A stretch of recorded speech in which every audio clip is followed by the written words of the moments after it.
Hello friends, lecture शुरू करने से पहले अगर आप लोगों ने अभी तक मेरा चैनल सब्सक्राइब नहीं किया है तो सब्सक्राइब कर ले और साथ में लाइक शेयर करना ना भूलें। हेलो एवरीवन, मैं हूं प्रोफेसर सिकंदर नेगी। आज हम डिस्कस करेंगे जुडिशियल रिव्यू यानी न्यायिक समीक्षा। इस टॉपिक में हम जो मेनली डिस्कस करेंगे कि न्यायिक समीक्षा क्या है, न्यायिक समीक्षा की परिभाषा, उत्पत्ति व विकास, भारत में न्यायिक समीक्षा संबंधी संवैधानिक प्रावधान, कानून की अवधारणा और साथ ही साथ हम डिस्कस करेंगे न्यायिक समीक्षा के प्रकार, महत्व, व्यवहारिकता और भारत में न्यायिक समीक्षा की आलोचनात्मक मूल्यांकन पर हम डिस्कस करेंगे। न्यायिक समीक्षा, जिसे न्यायिक समीक्षा अथवा न्यायिक पुनर्विलोकन अथवा न्यायिक पुनर्निरीक्षण कहते हैं। न्यायिक समीक्षा न्यायालय की महत्वपूर्ण शक्ति है। न्यायिक पुनर्निरीक्षण की शक्ति ने भारत की राजनीतिक व्यवस्था में न्यायपालिका की भूमिका अत्यंत शक्तिशाली और महत्वपूर्ण बना दिया है। इस शक्ति का प्रयोग करते हुए कार्यपालिका और विधानपालिका के अतिक्रमण से संविधान की रक्षा करती है और नागरिकों की स्वतंत्रता बनी रहती है। नेक्स्ट हम डिस्कस करते हैं व्हाट इज जुडिशियल रिव्यू यानी न्यायिक समीक्षा क्या है। न्यायिक समीक्षा उस प्रक्रिया को कहते हैं जिसके अंतर्गत न्यायालय विधायिका द्वारा बनाए गए कानूनों, कार्यपालिका द्वारा जारी किए गए आदेशों तथा प्रशासन द्वारा किए गए कार्यों की जांच करती है कि वो मूल ढांचे के अनुरूप है या नहीं। मूल ढांचे के प्रतिकूल होने पर न्यायालय उसे अवैध या असंवैधानिक घोषित करती है। दूसरे शब्दों में, न्यायिक समीक्षा की शक्ति न्यायपालिका को प्राप्त वो शक्ति है जिसके तहत वो संविधान तथा विधायिका द्वारा पारित अधिनियमों की जांच अथवा पुनर्व्याख्या करता है और वो ऐसे किसी भी विधि को लागू करने से इनकार कर सकता है अथवा उसके उन प्रावधानों को अविमान्य घोषित कर सकता है जो संवैधानिक प्रावधानों से असंगत यानी इनकंसिस्टेंट हो। नेक्स्ट हम डिस्कस करते हैं डेफिनेशंस ऑफ जुडिशियल रिव्यू यानी न्यायिक समीक्षा की परिभाषाएं। न्यायिक समीक्षा के बारे में परिभाषाएं दी गई है। फर्स्ट है, अमेरिका के न्यायाधीश मार्बरी मार्शल ने न्यायिक समीक्षा को परिभाषित करते हुए कहा कि यह न्यायालय की ऐसी शक्ति है जिसमें यह किसी कानूनों या सरकारी कार्यों को असंवैधानिक घोषित कर सकती है जिसे यह देश की मूल विधि या संविधान के विरुद्ध समझती है। नेक्स्ट है, मुनरो के अनुसार न्यायिक समीक्षा वो शक्ति है जिसके अंतर्गत कांग्रेस द्वारा यानी संसद द्वारा पारित किसी कानून अथवा राज्य के संविधान की किसी व्यवस्था या कानून जैसे प्रभाव वाले और किसी सार्वजनिक नियमों के संबंध में यह निर्णय लिया जाता है कि वो संयुक्त राज्य के संविधान के अनुकूल है या नहीं। नेक्स्ट है, मैग्रेटीज तथा ब्राउन के अनुसार न्यायिक समीक्षा का अर्थ न्यायाधीशों की उस शक्ति में है जिसके अधीन वो एक उच्चतर कानून के नाम पर संविधियां तथा आदेशों की व्याख्या कर सके, संविधान के विरुद्ध पाने पर उन्हें अमान्य ठहरा सके। न्यायिक समीक्षा के बारे में अनेक विद्वानों ने अलग अलग परिभाषाएं दी है जो इसका अर्थ स्पष्ट करती है कि साधारण रूप में तो न्यायिक समीक्षा न्यायपालिका की वो शक्ति है जिसके द्वारा वो कार्यपालिका व विधायिका के उन कानूनों तथा आदेशों को असंवैधानिक यानी अनकॉन्स्टिट्यूशनल घोषित कर सकती है जो संविधान के आदर्शों के विपरीत हो। नेक्स्ट हम डिस्कस करते हैं origin and development of judicial review यानी न्यायिक समीक्षा की उत्पत्ति व विकास। सबसे पहले ब्रिटेन में कानून की व्याख्या करने वाले स्वतंत्र न्यायपालिका के विचार की जानकारी प्राप्त होती है। यद्यपि न्यायिक समीक्षा की उत्पत्ति को अमेरिका ने संबंधित किया जाता है लेकिन इसके प्रमाणिक प्रमाण उपलब्ध नहीं है। सबसे पहले इंग्लैंड की प्रिवी काउंसिल को यह अधिकार प्राप्त हुआ था। इस परिषद को सर्वोच्च न्यायालयों द्वारा किए गए निर्णयों का अवलोकन करने व रद्द करने का अधिकार प्राप्त था। पिनोको स्मिथ ने इसकी उत्पत्ति ब्रिटेन में मानी है। अमेरिका का संविधान न्यायिक समीक्षा की व्यवस्था करने में असमर्थ है। वो वहाँ पर अप्रत्यक्ष रूप से इसकी व्यवस्था है। 1803 के मार्बरी बनाम मेडिसिन के मुकदमे यानी केसिस में न्यायाधीश मार्शल ने ही न्यायिक समीक्षा को परिभाषित किया था। इसके बाद न्यायाधीश मार्शल ने भी अमेरिका में न्यायिक समीक्षा की शक्ति को प्रतिपादित किया। इन दोनों न्यायाधीशों ने इसे कानून की वैधानिकता जांचने की महत्वपूर्ण कसौटी स्वीकार किया। उपरोक्त वाद विवाद के बाद निष्कर्ष निकाला जा सकता है कि चाहे इसकी उत्पत्ति ब्रिटेन में ही हो, लेकिन एक व्यवस्थित विचार के रूप में इसके दर्शन सर्वप्रथम अमेरिका में ही होते हैं। आज न्यायिक समीक्षा का महत्व भारत व अन्य संघात्मक राज्यों में महत्वपूर्ण स्थान बन चुका है। नेक्स्ट हम डिस्कस करते हैं जुडिशियल रिव्यू इन इंडिया, यानी भारत में न्यायिक समीक्षा। भारतीय संविधान में ब्रिटिश संविधान की तरह ना तो संसद को सर्वोच्च बनाया गया है और ना ही अमेरिका के सर्वोच्च न्यायालय की तरह न्यायिक निरंकुशता की परंपरा को विकसित किया है। भारतीय संविधान में न्यायिक समीक्षा की व्यवस्था संवैधानिक कानूनों की व्याख्या तक ही सीमित रखी गई है। इसका कानून की औचित्य से कोई सरोकार नहीं है। कानून की उचित प्रक्रिया के स्थान पर वो कानून द्वारा स्थापित यानी लॉ एस्टेब्लिश्ड पद्धति को स्वीकार सर्वोच्च न्यायालय को संविधान की अनुरूप ही कार्य करने को बाध्य किया गया है। यदि सर्वोच्च न्यायालय को अमेरिका की तरह कानून की उचित प्रक्रिया पर आधारित किया गया होता तो वो तानाशाही का प्रतिबिंब बनकर सरकार के संचालन में गतिरोध यानी ऑब्स्टेकल उत्पन्न कर सकता था। भारत में न्यायिक समीक्षा की व्यवस्था को सीमित व लिखित रूप में सुप्रीम कोर्ट द्वारा बनाया गया है। यद्यपि न्यायिक समीक्षा की व्यवस्था संबंधी कोई भी विशेष उबंध नहीं है, लेकिन न्यायपालिका की सर्वोच्चता में यह सिद्धांत स्वयं निहित है।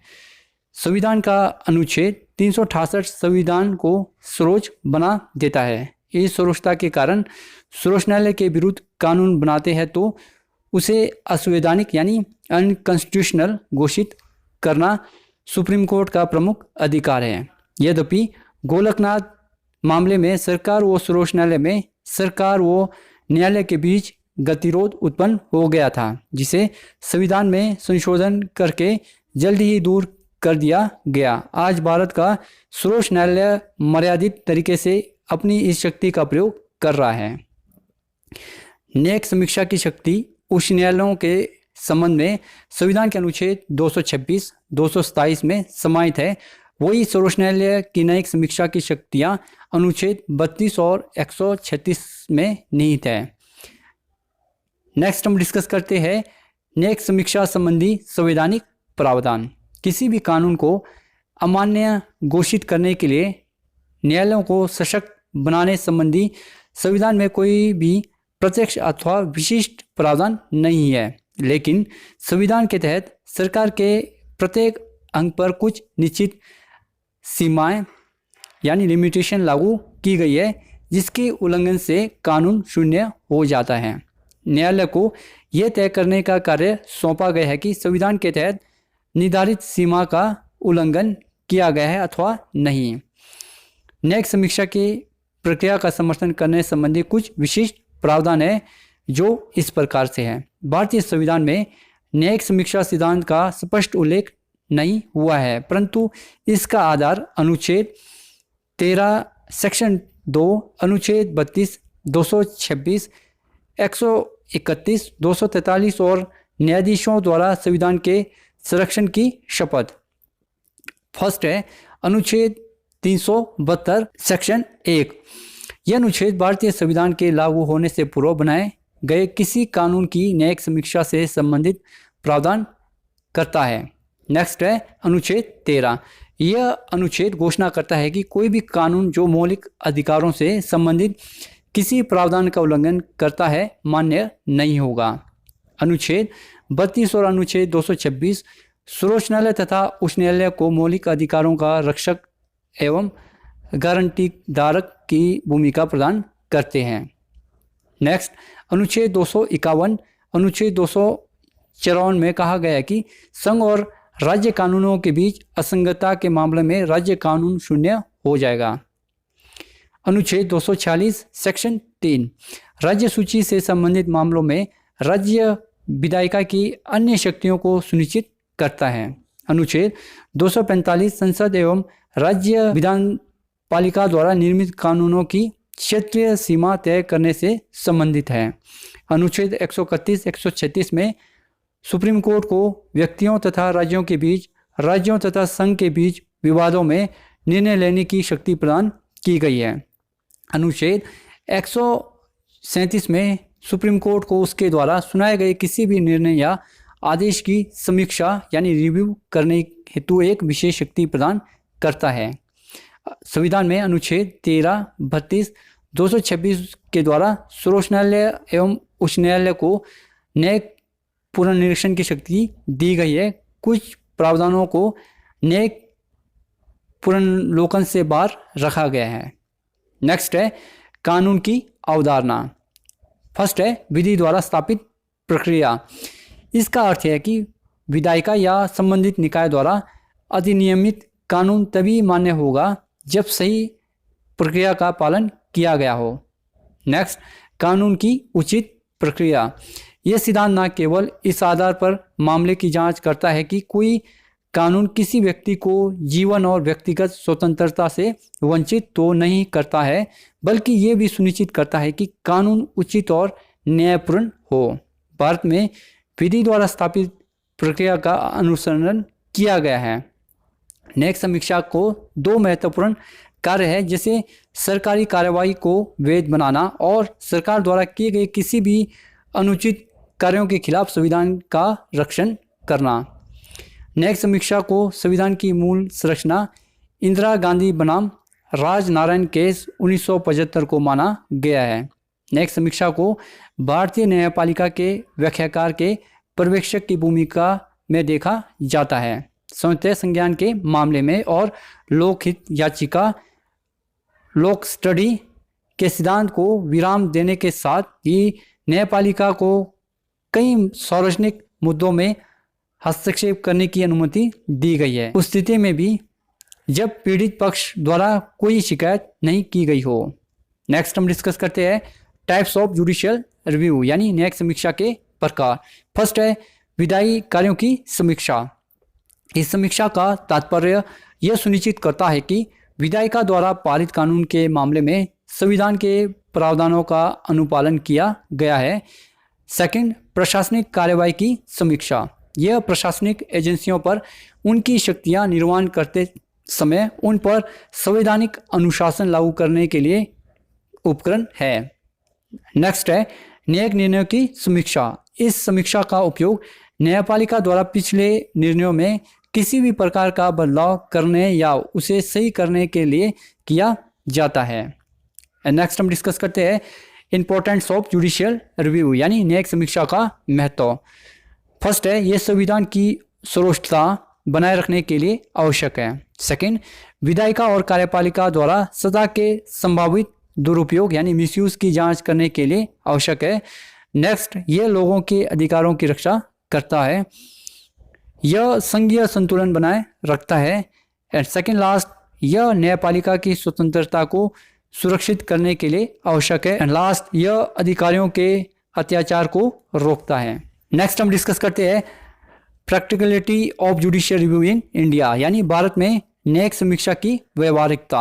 भारत में सबसे पहले 1950 के निवारक नजरबंदी कानून के खंड 14 को सुप्रीम कोर्ट ने अवैध करार दिया। उसके बाद 1947 व 1954 के आयकर अधिनियम की धारा को सुप्रीम कोर्ट ने अवैध माना। उसके बाद 1951 की मद्रास सरकार की सांप्रदायिकता राज आज्ञा को समानता के सिद्धांत के विरुद्ध करार दिया।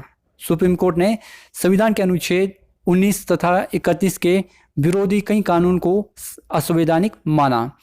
ब्रिजभूषण बनाम दिल्ली सरकार के केस में सुप्रीम कोर्ट ने प्रेस की स्वतंत्रता का समर्थन किया। 1967 में गोलकनाथ केस में सुप्रीम कोर्ट ने कहा कि संसद को मौलिक अधिकारों में परिवर्तन करने का कोई अधिकार नहीं है। उसके बाद 1969 में बैंकों के राष्ट्रीयकरण अधिनियम को संविधान के अनुच्छेद 19 तथा 31 का विरोधी करार दिया। 1970 में उसने प्रिवी पर्स तथा अन्य विशेषाधिकारों को समाप्त करने वाले राष्ट्रपति के अध्यादेश को अवैध बताया। 1973 में केशवानंद भारती के केस में सुप्रीम कोर्ट ने स्पष्ट कर दिया कि संसद मौलिक अधिकारों में कटौती या परिवर्तन कर सकती है, लेकिन संविधान के मूल रूप से यानी बेसिक स्ट्रक्चर में कोई छेड़छाड़ नहीं कर सकती। उसके बाद सुप्रीम कोर्ट ने 42वें संवैधानिक संशोधन के अधीन संविधान के संशोधित रूप के 31B को भी रद्द कर दिया।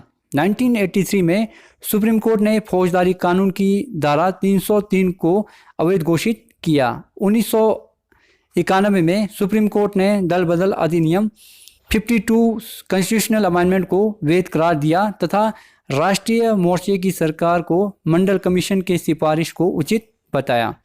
इसी तरह सुप्रीम कोर्ट ने अपनी न्यायिक समीक्षा की शक्ति का अनेक अवसरों पर भी व्यवहारिक प्रयोग किया तथा स्वतंत्रता की रक्षा तथा सामाजिक न्याय की स्थापना में महत्वपूर्ण भूमिका निभाई है। उसने संविधान के अनुच्छेद 14A, 19 तथा 31 का उल्लंघन करने वाले सभी कानूनों को अवैध करार देकर स्त्रियों व बच्चों के अधिकारों की रक्षा की, अछूतों को समाज में महत्वपूर्ण स्थान दिलाया तथा संविधान के अनुच्छेद 20 व 30 के उदारवादी व्याख्या करके अल्पसंख्यकों यानी माइनॉरिटी को के हितों को पोषण किया। लेकिन हाल ही में दिए गए निर्णयों में हड़ताल के अधिकारों को अवैध घोषित करके जनतांत्रिक आस्थाओं पर करारी चोट भी की है। नेक्स्ट हम डिस्कस करते हैं critical evolution of judicial review in India, यानी भारत में न्यायिक समीक्षा की आलोचनात्मक मूल्यांकन। यद्यपि सुप्रीम कोर्ट ने अपनी न्यायिक समीक्षा की शक्ति को अच्छे कार्यों के लिए बहुत अधिक प्रयोग किया है, लेकिन कई बार उसने अपनी इस शक्ति का दुरुपयोग करके न्यायिक तानाशाही का भी परिचय दिया है। 1967 के गोलकनाथ मुकदमे में वो आलोचना का पात्र बन गया था और लोगों ने यह तक कहना शुरू कर दिया कि सुप्रीम कोर्ट कानून का व्याख्याकार ना होकर नीति निर्माता बनता जा रहा है। विधायिका के कार्यों भी स्वयं करने लगा। वर्ष 2003 में हड़ताल के अधिकार को गैर कानूनी करार देना सुप्रीम कोर्ट ने अपनी तानाशाही का ही परिचय दिया है। आज सुप्रीम कोर्ट कानून के स्थापित प्रक्रिया के सिद्धांत से हटकर कानून की उचित प्रक्रिया के सिद्धांत की ओर बढ़ रहा है। अब अधिकतर निर्णय न्यायाधीशों के सामाजिक नैतिक दृष्टिकोण पर आधारित होते जा रहे हैं। अपने ही निर्णयों को बार बार समीक्षा करके सुप्रीम कोर्ट ने अनिश्चित की स्थिति पैदा कर दी है। हड़ताल के अधिकार को पहले तो उसने सीमित किया, लेकिन अब समाप्त करके न्यायिक प्रक्रिया के प्रति संदेह उत्पन्न कर दिया है। बहुमत पर आधारित निर्णयों के कारण आज अल्पमत की उपेक्षा हो रही है। कई बार अधिक महत्वपूर्ण मामलों में भी बहुमत के अभाव के कारण उचित निर्णय नहीं हो पाते हैं। इसलिए आज आवश्यकता इस बात की है कि सुप्रीम कोर्ट उचित मामलों में ही अपनी इस शक्ति का प्रयोग करे। यद्यपि कई मामलों में सुप्रीम कोर्ट की भूमिका सराहनीय रही है, आज भी उसी भूमिका को बरकरार रखने की महती आवश्यकता है। इसलिए सुप्रीम कोर्ट को अपनी छवि को संवैधानिक बनाए रखने के लिए ऐसे कदम उठाने चाहिए जो कार्यपालिका व विधायिका के साथ उसके टकराव को रोककर राजनीतिक विकास के मार्ग में देश को ले जाने वाला हो। And now last conclusion. उपरोक्त विवेचन के बाद निष्कर्ष निकाला जा सकता है न्यायिक समीक्षा न्यायपालिका के हाथ में ऐसा शस्त्र है जिसका प्रयोग करके वो कार्यपालिका तथा विधायिका द्वारा बनाए गए असंवैधानिक कानूनों को अवैध घोषित करके नागरिक स्वतंत्रता व अधिकारों की रक्षा करती है। भारत में, अमेरिका में इस शक्ति ने न्यायिक सक्रियवाद यानी जुडिशियल एक्टिविज्म को जन्म दिया है। इसी जुडिशियल एक्टिविज्म के कारण आज भारत व अमेरिका में न्यायपालिका अपनी स्वतंत्रता निष्पक्षता अस्तित्व बनाए हुए है। आज की परिवर्तनशील परिस्थितियों में सामाजिक न्याय व सामाजिक विकास के लक्ष्यों को प्राप्त करने में न्यायपालिका का जागरूक होना कार्यपालिका और विधायिका को जनहित में क्रियाशील बनाता है। किसी सरकार की उत्तमता की कसौटी उत्तम न्याय पद्धति होती है। भारत व अमेरिका में कई मामलों में कार्यपालिका व विधायिका द्वारा किए गए गलत निर्णयों को क्रियान्वित होने से रोककर न्यायपालिका और विधायिका को क्रियाशील बनाकर देश हित में कार्य किया गया है, लेकिन इसके बावजूद कई बार न्यायपालिका द्वारा इस शक्ति दुरुपयोग करने के कारण उसकी आलोचना का शिकार होना पड़ा है। आज आवश्यकता इस बात की है कि न्यायिक समीक्षा का प्रयोग अति महत्वपूर्ण कानूनों के मामले में ही किया जाए। यदि कार्यपालिका तथा विधायिका द्वारा निर्मित कोई भी कानून असंवैधानिक यानी अनकॉन्स्टिट्यूशनल है तो उसे जन कल्याण की उपेक्षा होती है, तो उसको न्यायपालिका द्वारा अवैध ठहराना पूर्णतः न्यायसंगत है। अतः न्यायपालिका को जहाँ तक संभव हो अन्य दोनों अंगों के साथ समन्वयकारी नीति के आधार पर ही क्रियाशील होना चाहिए। इसी में उसकी भी भलाई है और देश का विकास भी संभव है। न्यायिक समीक्षा की शक्ति के खिलाफ तर्क निसंदेह सच है, लेकिन इस संभावना से इनकार भी नहीं किया जा सकता है कि अगर अदालतों के पास ऐसी शक्ति नहीं है तो कानून के निर्माण की अवहेलना हो सकती है। लोगों के अधिकार और स्वतंत्रता की रक्षा के लिए विधायिका पर यह दायित्व होना चाहिए। यह ब्रांड न्यायिक समीक्षा की शक्ति के अलावा किसी भी तरह से उपलब्ध नहीं करवाया जा सकता। This is right now end of this video for the listening and thanks always God bless all. Dear friends, अगर आप लोगों को मेरा लेक्चर अच्छा लगा हो तो इसे लाइक, शेयर और सब्सक्राइब करना ना भूलें। साथ ही साथ बेल आइकन के बटन को दबाना ना भूलें।